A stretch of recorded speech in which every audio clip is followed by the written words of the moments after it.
Hello बच्चों, welcome to my channel. तो इस वीडियो में हम पढ़ने वाले हैं 9th क्लास साइंस का थर्ड चैप्टर, जिसका नाम है एटम एंड मॉलिक्यूल या फिर अणु और परमाणु। ठीक है, तो हमने इससे पहले वाले चैप्टर में हमने मैटर को थोड़ा सा डिस्कस किया था कि मैटर आखिर होता क्या है। ठीक है, तो आपने पढ़ा था कि दुनिया में सारी चीजें मैटर से मिलकर बनी होती है। ठीक है, मैटर को हम पदार्थ कहते हैं इंग्लिश में, पदार्थ। ठीक है, सारी चीजें पदार्थ से मिलकर बनी होती है। आपने पढ़ा था कि कोई भी चीज जो थोड़ी जगह घेरती है और जिसका कुछ द्रव्यमान या फिर मास होता है, उसे हम मैटर कहते हैं। ठीक है, चलिए अब आगे क्या पढ़ना है हमें। अगर हम इस मैटर को फर्दर डिवाइड करते रहे, टुकड़ों में तोड़ते रहे, तो एक लिमिट ऐसी आ जाएगी कि इसके टुकड़े होने बंद हो जाएंगे। उस स्मॉलेस्ट लिमिट को हम कहते हैं atom,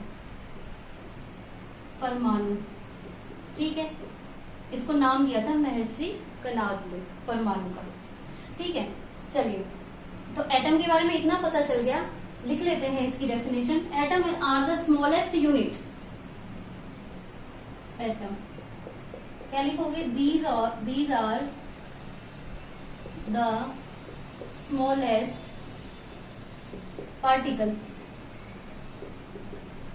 which can not be divide further, मतलब जिनको आप डिवाइड ना कर सको। वैसे ये मान लो ये मार्कर है, इसको हम छोटे छोटे टुकड़ों में तोड़ते चले जाएं तो एक ऐसी लिमिट आ जाएगी, एक ऐसा टाइम आ जाएगा, ऐसा कण हमारे पास बच जाएगा जिसके बाद हम उसे फर्दर और डिवाइड नहीं कर सकते। उसी को हम एटम कहते हैं। ठीक है, चलिए आगे बढ़ते हैं यहाँ से। तो 18th सेंचुरी के लास्ट तक, 18वीं सदी के लास्ट में हमें एलिमेंट क्या होता है, ठीक है, कंपाउंड क्या होता है, इन सब के बारे में थोड़ा थोड़ा साइंटिस्ट ने खोजना शुरू कर दिया था, रिकॉग्नाइज कर लिया था क्या एलिमेंट होता है, क्या कंपाउंड होता है। तो आपके एक साइंटिस्ट हैं लवाइजर, जिनका नाम है एंटन एल लवाइजर। ठीक है, लवाइजर ने क्या करा, मान लो दो एटम आपके पास है, दो परमाणु आपके पास है, अभी एक दूसरे से कैसे जुड़ेंगे, एक दूसरे से जुड़ के क्या नया बनेगा, वो कैसे बनेगा, किस रेशो में बनेगा, इसके रेफरेंस में उन्होंने दो आपको लॉ दिए थे। ठीक है, उनका नाम है law of chemical composition, law of chemical combination. ठीक है, हिंदी में इसे कहते हैं, इसको कहते हैं परमाणु। ठीक है, इसे कहते हैं लॉ, मतलब नियम। किसका नियम है? केमिकल कॉम्बिनेशन, रासायनिक संयोजन का नियम।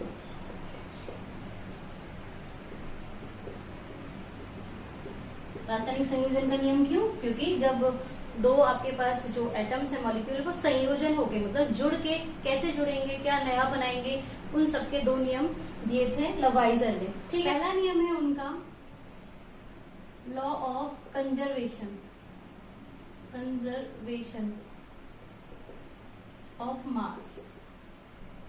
हिंदी में कैसे कहते हैं इसे? द्रव्यमान संरक्षण का नियम। ठीक है, इसके अंतर्गत क्या कहा था उन्होंने कहा था कि जब भी एक केमिकल रिएक्शन होती है तो उसमें मास, द्रव्यमान ना तो घटता है ना बढ़ता है, कंजर्व रहता है। ठीक है, मान लो आपके पास कोई फ्लास्क है, इसकी एक एक्टिविटी भी दी हुई है, तो आप क्या कर रखा है, इसको यहाँ से कॉर्क से बंद कर रखा है। ठीक है, इसमें धागे से आपके पास एक टेस्ट ट्यूब लगाई हुई है। यहाँ पे इस टेस्ट ट्यूब में उन्होंने एक्स कंपाउंड को भरा हुआ है और नीचे वाई कंपाउंड है। इन दोनों की एक लिमिटेड क्वांटिटी ले ली गई है। ठीक है, अब क्या करते हैं, पहले इसको ऐसे ही वजन मेजर किया गया, इसका वेट मेजर किया गया। ठीक है, तोला गया, उसको लिख लिया गया कि मान लो कितना भी ग्राम है, मान लो 20 ग्राम है, 30 ग्राम, कुछ भी है। ठीक है, उसके बाद क्या किया कि इसे टिल्ट करके इसके अंदर जो एक्स कंपाउंड था उसे वाई में मिक्स कर दिया गया। तो एक्स और वाई के बीच में एक रिएक्शन हुई, एक अभिक्रिया हुई। अभिक्रिया के बाद फिर से इसका वजन मेजर किया गया। ठीक है, तो फिर से देखा गया कि फिर से ये 20 ग्राम ही था। मतलब इस केमिकल एक रिएक्शन तो हुई, लेकिन उसमें मास ना तो इंक्रीज हुआ ना डिक्रीज हुआ। तो ये वाला नियम क्या कहता है, in a chemical reaction, in ए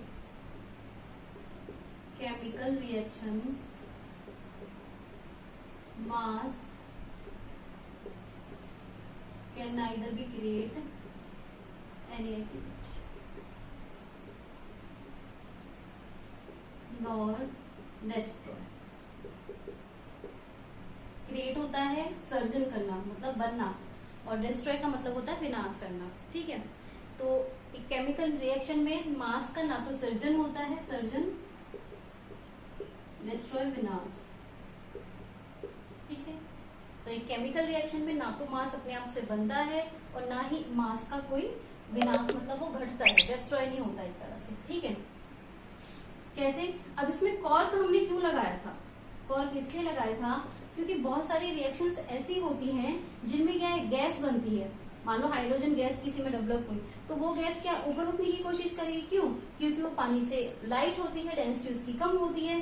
तो अगर हम ये कॉर्क नहीं लगाएंगे तो वो बाहर निकल जाएगी, तो जो इनका वजन है उसमें, मास है जो द्रव्यमान है उसमें अंतर आ जाएगा। ठीक है, तो उसको रोकने के लिए, उसे बचाने के लिए कि गैस भी अंदर ही रहे, इसके लिए हम पहले से इसमें कॉर्क लगा देते हैं। ठीक है, चलिए समझ आ गया ये। सेकंड में बढ़ते हैं, लॉ ऑफ, सेकंड है आपका law of constant proportion. Constant proportion इसे कहते हैं स्थिर अनुपात। स्थिर अनुपात का नियम। इस लॉ के अंतर्गत क्या कहते हैं? ये लॉ हमें डिफाइन करता है कि हमने कोई कंपाउंड लिया या फिर कोई कंपाउंड लिया, मान लो वाटर ले लिया। ठीक है, तो ये कह रहा है कि वाटर जो होगा उसमें हाइड्रोजन और जो ऑक्सीजन से मिलकर बना है वो एक फिक्स रेशो में रहेंगे, मास के फिक्स रेशो में। तो ये लॉ पहले क्या कह देता है, पहले हम इसकी डेफिनेशन लिख देते हैं। Element in a chemical reaction, in a chemical reaction element always present in definite proportion।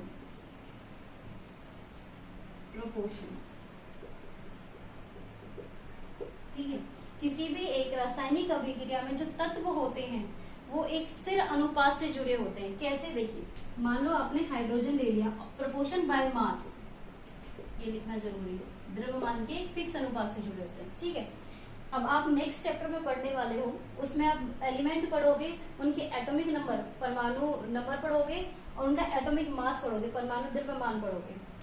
ठीक है, हाइड्रोजन का एटॉमिक मास जो होता है वो 1 होता है, H1 का 1 हो गया, 2H है तो इंटू 2 हो जाएगा, तो 2 ग्राम हो गया टोटल। ठीक है, दूसरा है ऑक्सीजन, ऑक्सीजन का होता है 16, ये आप नेक्स्ट चैप्टर में याद करोगे टेबल में।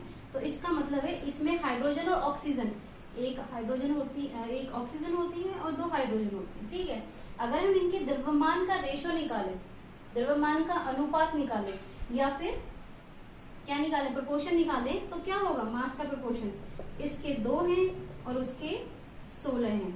तो अगर इसे काटें तो 1:8, इसका मतलब हो गया पानी में हाइड्रोजन और ऑक्सीजन जो होते हैं वो 1:8 के से जुड़े होते हैं।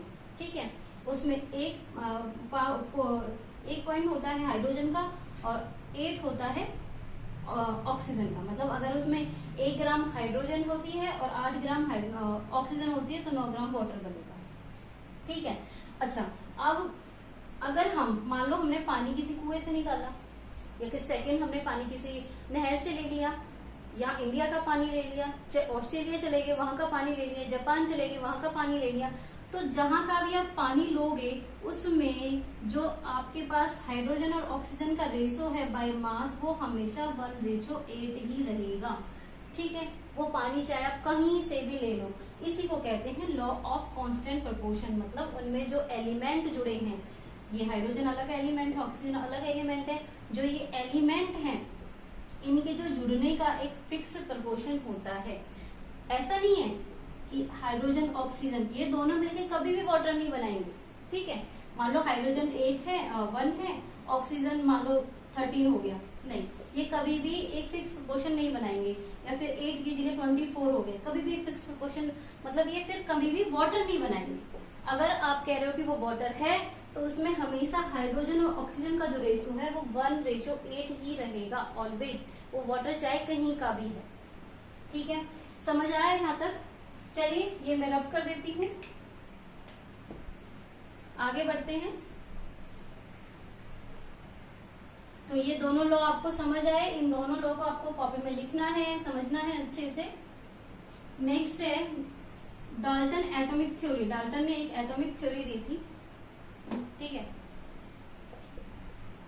Dalton's atomic theory. Atomic theory मतलब परमाणु सिद्धांत।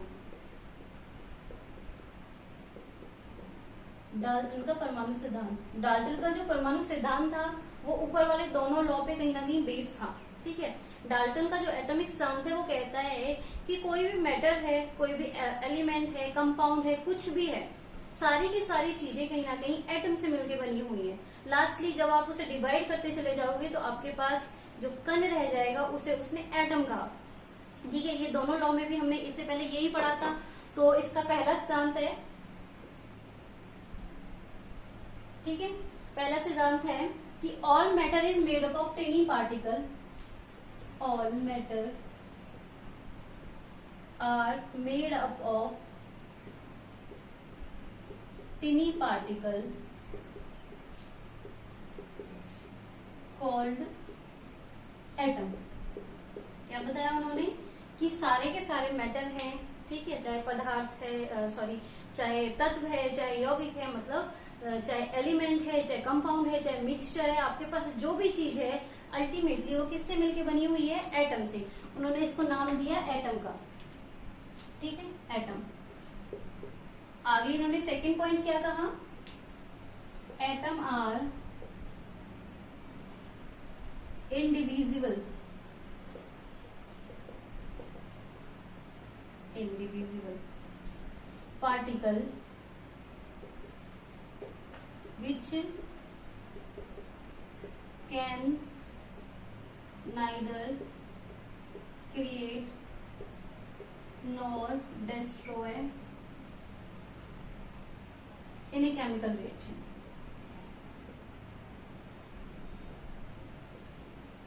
ठीक है, सेकेंड पॉइंट क्या बोला? इंडिविजुअल मतलब जिसे भाग ना कर सके। उन्होंने बोला एटम आर इंडिविजिबल पार्टिकल, मतलब इन्हें हम फर्दर और डिवाइड नहीं कर सकते और तोड़ नहीं सकते, मतलब ये लास्ट पॉइंट है, इससे छोटा कुछ भी नहीं है। ठीक है, तो atom are indivisible particle, atom एक अविभाज्य कण है, ठीक है, which can neither be create nor destroy in a chemical reaction, जो एक केमिकल रिएक्शन के दौरान ना तो बन सकते हैं ना ही वो खत्म हो सकते हैं। होगा ये कि केमिकल रिएक्शन में हो सकता है, देखो कैसे कैसे जुड़ सकते हैं, कार्बन के कण हैं और ऑक्सीजन के कण हैं, मिलके हो सकता है CO2 बना ले। ठीक है, कार्बन के कण हैं, ऑक्सीजन के कण मिलके हो सकता है CO बना ले, कार्बन मोनोऑक्साइड या कार्बन डाइऑक्साइड। मतलब जुड़ वो अलग अलग तरह से सकते हैं लेकिन कण वहीं के वहीं रहेंगे। ठीक है, सल्फर ऑक्सीजन के साथ मिलकर सल्फर डाइऑक्साइड बना सकता है, सल्फर ऑक्सीजन के साथ मिलकर सल्फर ट्राइऑक्साइड बना सकता है। मतलब उनके जुड़ने का अलग अलग तरीके से जुड़ सकते हैं लेकिन कण ना तो ये डिस्ट्रॉय होंगे ना ही इस रिएक्शन में कोई कण क्रिएट होगा। ठीक है, चलिए आगे बढ़ते हैं।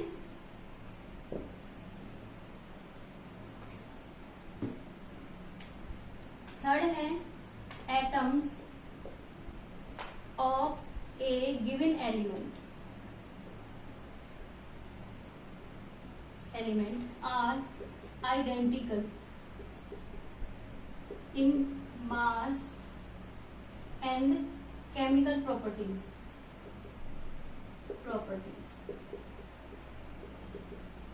इसका क्या मतलब है? एलिमेंट को कहते हैं तत्व, आइडेंटिकल मतलब समान, ठीक है, मास द्रव्यमान को कहते हैं, केमिकल रासायनिक, और प्रॉपर्टी मतलब गुण या विशेषताएं। चलो समझते हैं। Atom of given element are identical in mass and chemical properties, मतलब किसी एक तत्व के जो एटम्स हैं वो बिल्कुल सेम रहेंगे मास में भी और प्रॉपर्टी, उनकी केमिकल गुणधर्म में भी, केमिकल मतलब रासायनिक गुण में भी। कैसे? मान लो आपके पास एक कॉपर की बोतल है, ठीक है। अब इस कॉपर की बोतल में ऐसा तो नहीं है कि ये 1-2 कण से मिलके बना है, नहीं, ये लाखों अरबों कणों से मिलके बना है। यहाँ पे अलग कण है, यहाँ पे अलग कण है, यहाँ पे अलग कण है, यहाँ पे। तो ये कह रहा है लेकिन ये पूरी की पूरी बोतल कॉपर की है, या फिर हम कह देते हैं कि कॉपर का हमारे पास कोई शो पीस है, ठीक है, कोई भी शो पीस है, लेकिन ये भी कॉपर से मिलके बना हुआ है, ठीक है। अब ये कह रहा है कि यहाँ पे जो कॉपर है और यहाँ पे जो कॉपर है, ये दोनों कॉपर, अगर हम दोनों को कॉपर ही कह रहे हैं, तो इन दोनों का जो मास है, इनके जो एटम का मास है वो सेम होगा। दूसरा, इनकी प्रॉपर्टी सेम होंगी, मतलब अगर इन्हें किसी एक जैसे एलिमेंट के साथ रिएक्ट कराया जाए, सब्सटेंस के साथ रिएक्ट कराया जाए, तो जो प्रोडक्ट ये देंगे वो एक जैसा ही देंगे, क्योंकि दोनों जगह कॉपर ही है, दोनों जगह कॉपर के एटम ही हैं। अगर दोनों जगह सिर्फ कॉपर ही है तो उन दोनों का हमेशा वजन मतलब द्रव्यमान भी समान होगा, मास भी एक जैसा होगा, और उनकी properties, chemical properties, not physical, chemical properties हमेशा सेम ही रहेंगी। ये कहता है आपका थर्ड लॉ।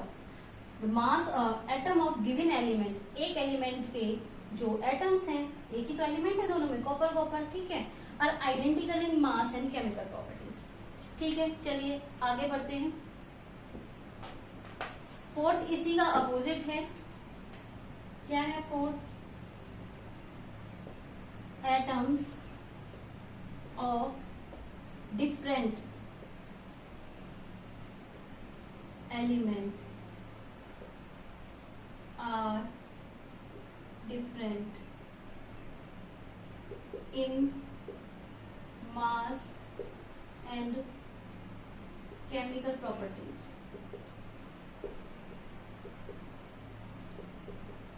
ठीक है, इसका बिल्कुल अपोजिट हो गया।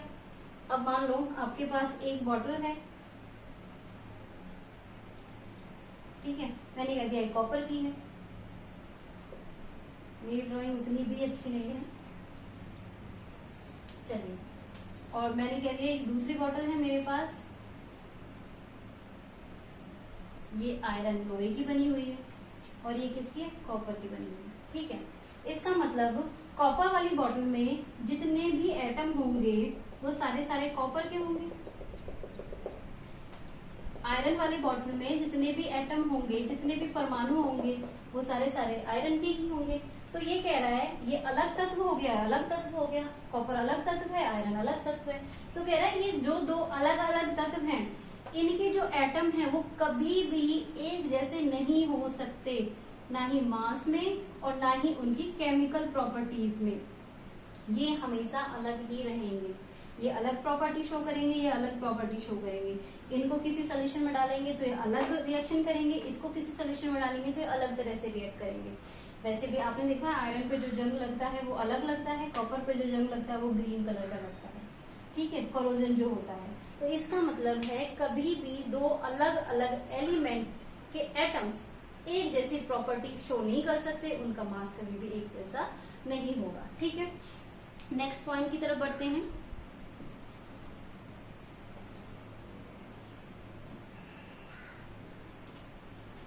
फिफ्थ है atom combine in A small fix ratio. ये कह रहे हैं जब दो एटम, दो या दो से ज्यादा एटम एक दूसरे से कंबाइन करके जब वो कोई कंपाउंड बनाते हैं तो एक तो वो स्मॉल नंबर में, स्मॉल रेशियो में बनाते हैं, ठीक है। कैसे? मान लो H2O 2:1, ठीक है, CO2 1:2, CO 1:1। तो मतलब जितने भी जैसे H2SO4, ठीक है, 2:1:4, ठीक है। इसका मतलब है जो रेशियो है नंबर ऑफ एटम, रेशियो का मतलब क्या है कि 2 एटम, 4 एटम, 1 एटम, यहाँ पे 2 एटम 1 एटम, मतलब जो ये नंबर है ये काफी स्मॉल रहता है, बहुत ज्यादा नहीं बड़ा होता। कुछ कुछ रिएक्शंस होती हैं जिनमें बड़ा बड़ा भी होता है, जैसे C6H12O6, लेकिन वो अलग से एक्सेप्शन केस हो जाते हैं। लेकिन जो नॉर्मली जो कंबाइन करते हैं एटम, जो परमाणु नॉर्मली कंबाइन करते हैं वो स्मॉल नंबर में ही कंबाइन करते हैं। ठीक है, चलिए यहाँ तक सबको समझ आ गया। आगे बढ़ते हैं, एक लास्ट पॉइंट और रह गया इसका। 6th है relative number and kind of atom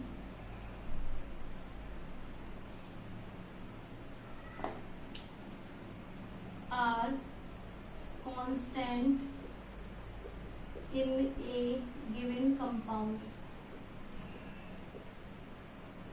ठीक है, इसका मतलब है जो नंबर है और काइंड मतलब टाइप, एटम का जो नंबर है और टाइप है वो फिक्स रहते हैं किसी एक कंपाउंड में। एक कंपाउंड हमने ले लिया CO2। ठीक है, तो इसमें जो नंबर है 1:2 मतलब एक कार्बन जुड़ेगा, 2 ऑक्सीजन जुड़ेंगे। ठीक है, और टाइप क्या हो गया, कार्बन और ऑक्सीजन। राइट, तो ये कह रहा है कि CO2 आपको कहीं भी किसी भी रिएक्शन से मिलेगी वो कार्बन और ऑक्सीजन से ही मिलके बनी होगी। दूसरा, उसमें हमेशा कार्बन 1 और ऑक्सीजन 2 के रेशो में रहेगा। ऐसा नहीं है कि CO मिलके भी आपके पास कार्बन डाइऑक्साइड बन जाएगी, नहीं, इसकी प्रॉपर्टी अलग होगी, इसकी प्रॉपर्टी अलग होगी, क्योंकि ये एक कंपाउंड है। इसमें मतलब जब भी आपको कार्बन मोनोऑक्साइड कहीं से आपको मिलेगी उसमें कार्बन और ऑक्सीजन 1:1 में रहेंगे। ठीक है, यहाँ पे 1:2 में है। इसका मतलब है किसी कंपाउंड में जो एटम होते हैं उनका एक तो जुड़ने वाला नंबर और उनकी टाइप वो हमेशा सही रहेगी। ऐसा नहीं है कि हम ये ऑक्सीजन अगर सल्फर के साथ जुड़ जाए SO2 बना ले, इसका देखो रेशो यहाँ सेम है, लेकिन टाइप ऑफ जो पार्टिकल हैं वो अलग अलग हो गए, टाइप ऑफ एटम अलग अलग हो गए, क्योंकि ऑक्सीजन तो यहाँ भी है यहाँ भी है, लेकिन यहाँ पे कार्बन है और यहाँ पे सल्फर है। इसका मतलब किसी भी एक कंपाउंड में जो नंबर ऑफ एटम है और टाइप ऑफ एटम है वो हमेशा फिक्स मतलब कांस्टेंट रहते हैं, बदलते नहीं है। हिंदी में कैसे बोलेंगे, किसी भी यौगिक में जो परमाणु है वो एक कांस्टेंट मतलब फिक्स होता है, फिक्स नंबर में, और एक टाइप में फिक्स रहेंगे, मतलब वो चेंज नहीं होंगे। ठीक है, यहाँ तक आप इसे नोट कर लीजिए। आगे बढ़ते हैं, इसके बेस पे कुछ क्वेश्चन दिए हुए हैं एनसीईआरटी में, वो हम सॉल्व कर लेते हैं। पेज नंबर 32 एनसीईआरटी का तब कर देती हूँ ये मैं। डाल्टन एटॉमिक थ्योरी कई बार आपसे पूछ लिया जाता है सीधे सीधे पेपर में कि डाल्टन एटॉमिक थ्योरी के पॉइंट्स बताइए कि उसने कैसे लिया, या फिर पूछ लिया जाएगा अलग अलग तरह से किसी एक पॉइंट को, जैसे कि इनमें आने वाले क्वेश्चन वहां हम डिस्कस करेंगे। तो पहला क्वेश्चन आपके पास दे रखा है, ये है page number 32, page number 32।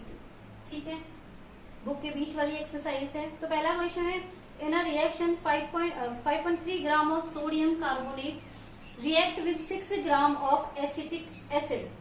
Sodium carbonate है, कार्बोनेट, ठीक है, इसका दिया हुआ 5.6 ग्राम।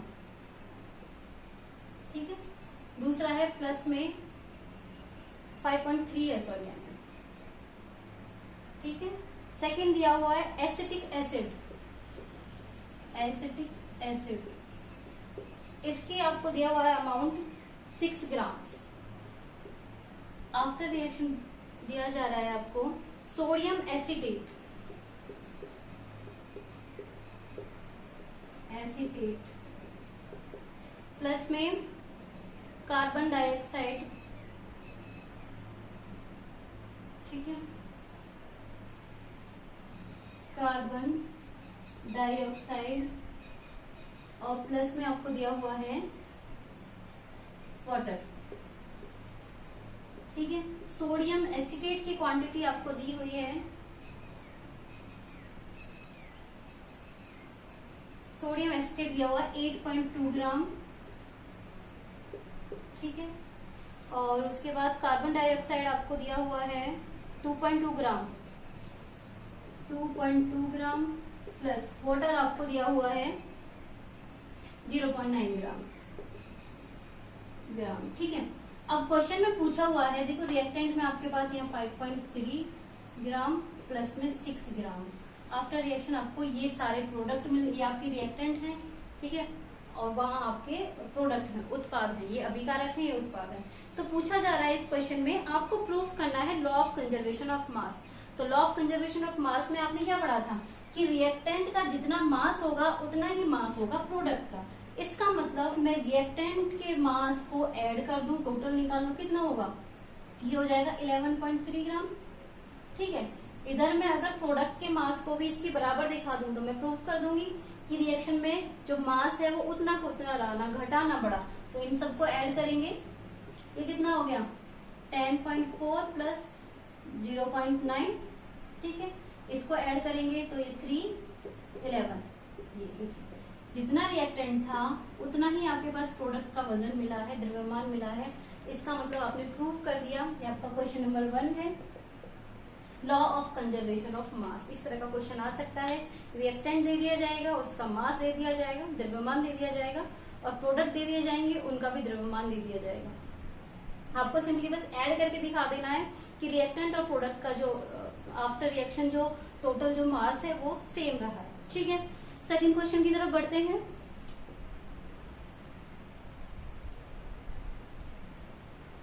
सेकंड क्वेश्चन है hydrogen and oxygen combine in a ratio of 1:8 by mass. मैंने आपको समझाया भी था H2O लेके एग्जांपल, इसका 1 होता है हाइड्रोजन का वैसे, लेकिन 2 हाइड्रोजन के एटम है तो 2 से मल्टीप्लाई कर देंगे तो इसका टोटल हो गया 2। ऑक्सीजन का जो एटॉमिक मास है वो होता है 16, तो 1:8। ठीक है, ये दे रखा है कि 1:8 बाय मास से जुड़े हुए हैं। ठीक है, आगे ये बोल रखा है by mass what mass of the oxygen would be required to react completely with 3 gram of hydrogen. ये कह रहा है, ठीक है, कि आपके पास 3 ग्राम ऑफ हाइड्रोजन दे रखी है, तो आपसे ऑक्सीजन का टोटल मास पूछा है कि रिएक्शन कंप्लीट करने के लिए, वाटर बनाने के लिए आपको कितने ग्राम ऑफ ऑक्सीजन चाहिए। तो we know that hydrogen and oxygen combine in a ratio of V। Answer कैसे लिखेंगे इसका, क्वेश्चन नंबर 2 का सोल्यूशन है। We know that hydrogen and oxygen combine in ratio of 1:8। ठीक है, हम जानते हैं कि जो हाइड्रोजन और ऑक्सीजन है वो 1:8 के रेशियो में कंबाइन होते हैं। ठीक है, इसका मतलब है for 3 gram of hydrogen, for 3 gram of hydrogen, देखो ये हाइड्रोजन के लिए होता है 1:8। ठीक है, ये हाइड्रोजन के लिए अगर मैं इसे 3 गुना कर रही हूँ तो इसको भी 3 गुना कर दूंगी, तो 3 ग्राम के लिए मेरे पास कितना चाहिएगा 24। We know that for 3 gram of hydrogen oxygen require is, यहां से ये इसका आंसर आ गया कि 3 ग्राम हाइड्रोजन के लिए हमें 24 ग्राम ऑक्सीजन चाहिएगा। ठीक है, बढ़ते नेक्स्ट क्वेश्चन की तरफ। थर्ड क्वेश्चन कह रहा है which postulate of the Dalton atomic theory is result of the law of conservation of mass. ये कह रहा है कि डाल्टन के एटॉमिक थ्योरी में उसने 5-6 सिद्धांत दिए थे, उसमें कौन सा वाला है जो प्रूव करता है law of conservation of mass. तो आपने सेकंड पॉइंट मैंने कराया था, एटम आर इंडिविजिबल, ये डिवाइड नहीं होते, they can neither create nor destroy in a chemical reaction. मतलब ना वो डिवाइड होंगे, ना वो किसी रिएक्शन में बन रहे हैं, ना उनका विनाश हो रहा है, ना तो बनेंगे ना विनाश होगा, तो मास अपने आप कंजर्व हो गया। तो जो सेकंड वाला पॉइंट हमने किया था वही हो जाएगा इस क्वेश्चन का आंसर, जो कि प्रूव करता है law of conservation of mass को। ठीक है, फोर्थ क्वेश्चन देखते हैं, which postulates of Dalton atomic theory can explain the law of definite proportion. मतलब डेफिनेट प्रोपोर्शन मतलब फिक्स अमाउंट वाला, स्थिर अनुपात वाला। स्थिर अनुपात का क्या मतलब था कि अगर हम वाटर की बात करें तो इसमें स्थिर फिक्स प्रोपोर्शन, तो इसमें 2 हाइड्रोजन जुड़ेंगे हमेशा, 1 ऑक्सीजन जुड़ेगा और उनके मास का रेशो रहेगा 1:8। अगर इसी रेशो में ये जुड़ेंगे तो ही ये वाटर बनाएंगे। अगर ये किसी और रेशो में जुड़ गए, HO जुड़ गया, ठीक है, हाइड्रोजन पेरोक्साइड बन जाएगा H2O, तो यहाँ 2 का हो गया, यहाँ 2 × 8 × 16, इतना हो गया 32। ठीक है, इतने का हो गया, मतलब 1 यहाँ 16 हो जाएगा। मतलब यहाँ मास का रेशो भी चेंज हो गया और यहाँ पे आपके नंबर का रेशो भी चेंज हो गया। तो हम इसे सूत्र अनुपात नहीं कहेंगे। इसका मतलब है जब भी आप वाटर की बात करोगे तो जो उनके नंबर ऑफ एटम है वो 2:1 में रहेंगे और जो मास है वो 1:8 में ही रहेगा, चाहे पानी कहीं का हो। यही पूछ रहा है कि ये वाला आपने डाल्टन एटॉमिक थ्योरी के कौन से पॉइंट में प्रूव किया। तो हमने 6 वाला पॉइंट जो पढ़ाया था मैंने आपको कि relative number of kind of atom are constant in a given compound, मतलब किसी एक कंपाउंड में जो नंबर ऑफ एटम है वो फिक्स रहते हैं। तो ये वो वाला पॉइंट्स इस चीज को प्रूव करता है, किसको, फिक्स प्रोपोर्शन वाले पॉइंट को। ठीक है, तो आज के लिए इतना ही काफी है। नेक्स्ट वीडियो में हम इसके एटम मॉलिक्यूल जो भी आगे उसके बारे में पढ़ने वाले हैं। तो अगर आपको मेरी वीडियो अच्छी लगती है, मेरा समझाना अच्छा लगता है, तो मेरी वीडियो को लाइक, शेयर एंड सब्सक्राइब कीजिए और बेल आइकन को दबाना मत भूलिए ताकि आपको अपडेट मिलती रहे मेरे चैनल के बारे में।